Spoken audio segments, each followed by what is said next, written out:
Nagbabalik na naman ang inyong tagapaglingkod ng mga balita at pawang katotohanan lamang. Naging mainit nga usapin sa mundo ng social media ang ginawa nga ni Martin Romualdez na gusto nang ipalis ang prangkisa ng SMNI. Dito nga natin makikita na nagkamali nga ito ng binangga dahil lamang sa binanggit ni Ka Eric na bakit ang laki-laki ng ginastos ni Romualdez na ito sa isang travel nila na halos umabot ng 1.8 billion na ayaw ngang tanggapin ni Romualdez na ito.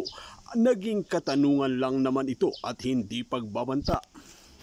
Dito nga natin makikita kung paano nga rin maggalit ang grupo ni Ka Eric at ng iba pa. Kaya naman hindi nga talaga tinantanan itong si Romualdez na ito at buweltahan nga sa kanyang kabalosabasan na ginagawa dahil ang akala siguro niya ay matatakot niya lahat.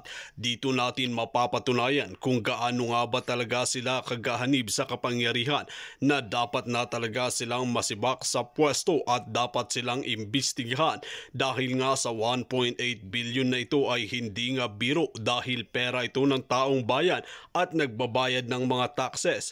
Banat pa nga ng maraming netizen na dito ba napupunta ang ating mga tax sa mga kagaguhan na ginagawa ng mga Romualdez na ito at mga tambaluslos. Kailangan talaga ang public audit para makita at ipakita ang resibo kung magkano nga ba talaga ang kanilang ginastos sa kanilang travel. Panoorin natin ang buong video. At huwag kalimutan mag-subscribe sa ating munting channel.